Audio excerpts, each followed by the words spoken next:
Ronggokusumo dilahirkan pada tahun 1666 Masehi, di desa yang bernama Meruut, Kecamatan Bejagung, Kabupaten Tuban. Diutuslah untuk menebang pohon-pohon hutan sebelah barat desa Kajen. Konon dalam waktu semalam, hutan itu terlihat amplak-amplak atau terang benderang. Maka dinamakanlah desa Ngemplak. Dan di tempat awal penebangan dinamakan Dukuh Ngemplak Kembang Arum, karena banyak pohon arum.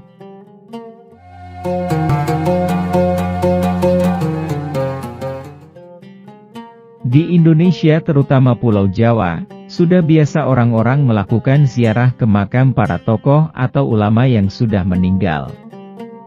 Jarak yang jauh tidak menjadikan soal bagi peziarah. Sebab dengan perjalanan spiritual ini mereka akan mendapatkan banyak manfaat yang diperoleh. Para peziarah datang tidak hanya sekedar berziarah mendoakan para leluhur, tetapi mereka lebih bertujuan untuk mendapatkan berkah dari tokoh yang sudah meninggal, dan berharap semua keinginannya dapat terkabul hajatnya, setelah menjalani perjalanan spiritual ke makam orang-orang yang dianggap waliullah. Kabupaten Pati memang tidak begitu tersohor seperti beberapa daerah di Indonesia. Namun, bukan berarti bahwa tidak ada tempat atau daerah menarik yang bisa dikunjungi oleh para turis dan wisatawan di kota ini.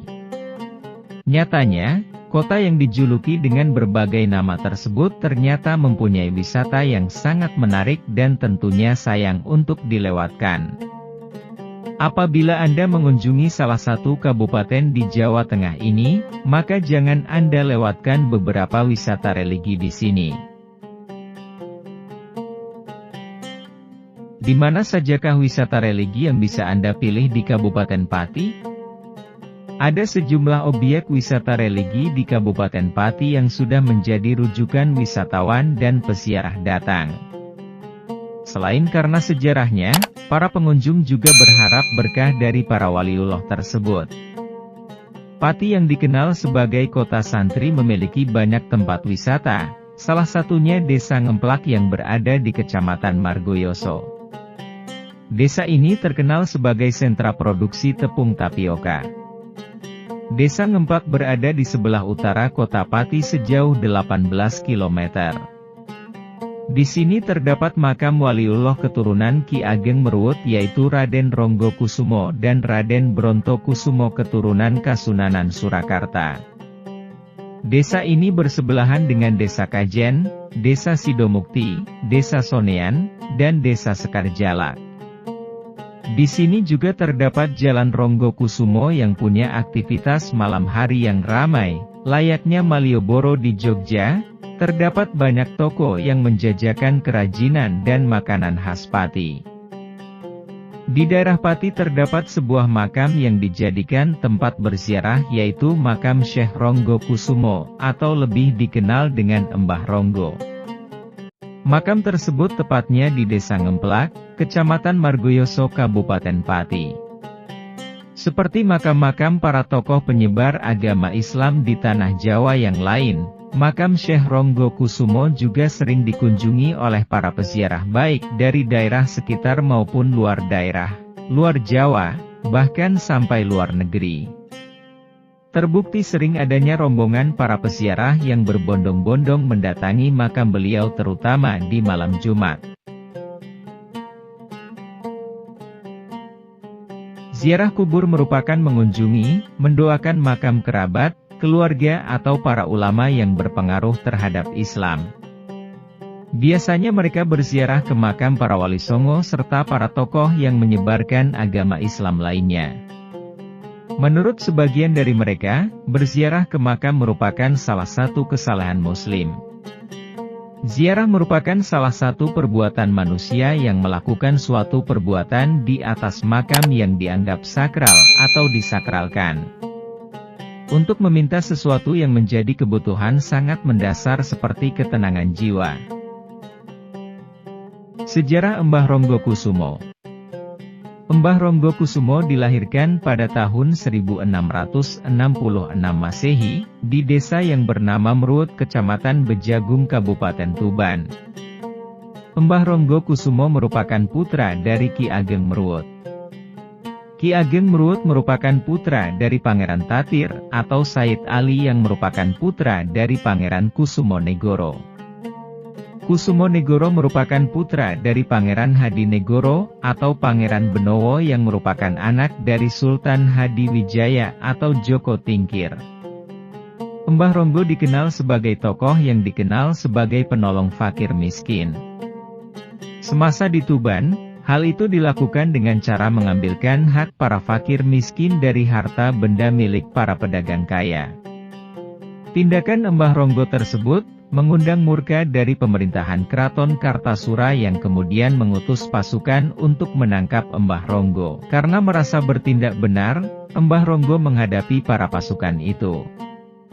Namun pada suatu waktu, Mbah Ronggo menyadari bahwa hal itu tidak baik. Terus diburu oleh prajurit keraton, Mbah Ronggo akhirnya melakukan perjalanan ke arah barat. Tepatnya di daerah Dawe, Kabupaten Kudus. Di sana, cara menolong fakir miskin tidak lagi sama seperti ketika di Tuban. Melainkan lebih kepada pengajaran ilmu untuk mengetuk hati para orang kaya agar bersedekah kepada fakir miskin di lingkungannya. Warga fakir miskin merasa tertolong dan para orang kaya menjadi mengerti ilmu sedekah. Di daerah Dawe Kudus itulah Mbah Ronggo akhirnya dijuluki dan mendapat gelar Pangeran Cendono dari masyarakat karena ikhtiar, usaha atau amaliyah beliau yang menyayangi, membela kaum fakir miskin dan rakyat jelata dengan memberikan banyak sedekah yang dikumpulkan beliau dari orang-orang kaya. Asal-usul Desa Ngemplak. Setelah Syekh Ronggo Kusumo merasa ingin meninggalkan Dawe Kudus, lalu kemana lagi dakwah Islam beliau? Ada dua versi. Versi pertama, beliau sebelum tiba di Kajen telah melakukan pertarungan dengan Syekh Ahmad Mutamakin, karena beliau-beliau sama-sama awalnya belum tahu kalau masih kerabat. Setelah tahu ilmu kanuraganya satu seperguruan, maka pertarungan dihentikan dan Waliullah Ahmad Mutamakin sebagai gurunya mengajak beliau ke pesantren Kajen. Sedangkan versi kedua, Syekh Ronggo Kusumo setelah mendapat firasat langsung saja menuju Kajen menemui Syekh Ahmad Mutamakin. Kemudian Syekh Ronggo Kusumo dirasa sudah cukup ilmu agamanya, oleh Syekh Ahmad Mutamakin diutuslah untuk menebang pohon-pohon hutan sebelah barat desa Kajen. Konon dalam waktu semalam, hutan itu terlihat amplak-amplak atau terang benderang. Maka dinamakanlah Desa Ngemplak. Dan di tempat awal penebangan dinamakan Dukuh Ngemplak Kembang Arum, karena banyak pohon arum. Kemudian Syekh Ronggo Kusumo meneruskan perjalanan ke arah barat, atau ngulon dan langsung membabati pohon-pohon, maka dinamakanlah Ngemplak Babatan. Tak kenal lelah, Mbah Ronggo, julukan terkenalnya, menuju ke arah selatan atau kidul. Dan melihat empon-empon kerp atau rapat-rapat jaraknya, maka dinamakan Ngemplak Kerp. Kemudian Mbah Ronggo berjalan ke arah timur, atau wetan. Di situ dijumpailah hamparan sawah-sawah, maka dinamakan oleh beliau Ngemplak Sawahan.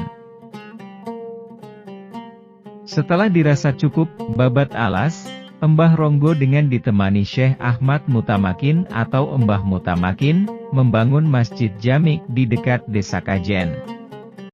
Dengan maksud agar terdengar azan, lalu masyarakat sekitar bisa beribadah berjamaah, dan dapat sebagai tempat berdakwah beliau. Masjid Jamik Waliullah Syekh Ronggo Kusumo kini semakin ramai jamaah sebagai warisan bersejarah. Peninggalan Mbah Ronggo salah satunya yakni belik atau kolam, tempat wudhu Mbah Ronggo. Belik itu dulu berada di belakang makam beliau, sekarang ditempati SMK Cordova. Bagi para peziarah masih bisa mengambil air untuk keperluan masing-masing, namun sudah dalam bentuk keran pancuran. Untuk keperluan air dapat minta tolong pada juru kunci Mbah Ronggo Kusumo. Alhamdulillah berkat rahmat Allah Subhanahu wa Ta'ala, dakwah Mbah Ronggo di daerah Ngemplak dan sekitarnya diterima. Dan sampai kini mayoritas agama yang dipeluk atau dianut masyarakat adalah agama Islam. Makam beliau setiap hari ramai dikunjungi para peziarah lokal maupun luar daerah Nusantara. Setiap tanggal 10 Syafar diperingati sebagai Haul Syekh Ronggokusumo. Dengan niat tabarukan, kita dan para peziarah semoga mendapat keberkahan dari Sang Waliullah. Haul Syekh Ronggokusumo merupakan upacara adat untuk memperingati hari kematian sesepuh desa yang telah berjasa dalam penyebaran agama Islam di Desa Ngemplak. Haul Syekh Ronggokusumo diperingati pada tanggal 10 Syafar setiap tahun. Sebelum acara inti biasanya diadakan pengajian dan khotmil Quran di Masjid Syekh Ronggokusumo. Dalam acara tersebut banyak pengunjung yang datang ke masjid untuk ikut berpartisipasi dalam pengajian dan khotmil Quran. Pada tanggal 10 Syafar akan diadakan acara lelang kain kafan atau mori, yaitu melelang mori yang digunakan untuk menutupi kuburan Mbah Ronggo. Karena dalam setiap tahun, kain kafan yang digunakan untuk menutupi kuburan Mbah Ronggo harus diganti dengan yang baru. Bagi siapa yang berani menawar dengan harga yang tinggi, berarti itulah yang mendapatkannya. Dalam lelang kain kafan, biasanya bisa mencapai hingga puluhan juta rupiah. Biasanya acara tersebut diadakan pada tanggal 10 Syafar di pagi hari. Selain acara inti, biasanya diadakan pula acara-acara lain, yaitu diadakan tontonan berupa drum band, barongan, ketoprak, dangdutan, wayang dan lain-lain.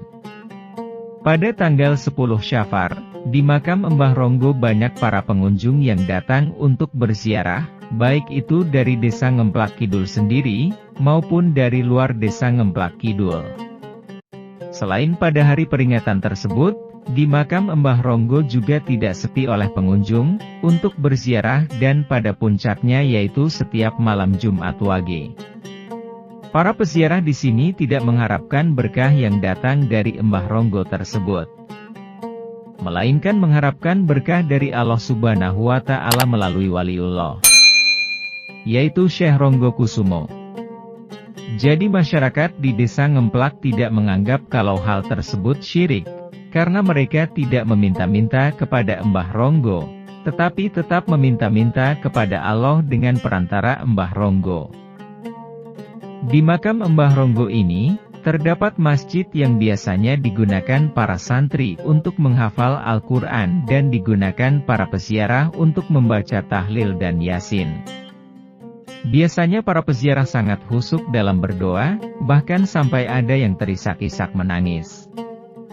Mereka yakin bahwa doa mereka akan dikabulkan oleh Allah melalui perantara Mbah Ronggo.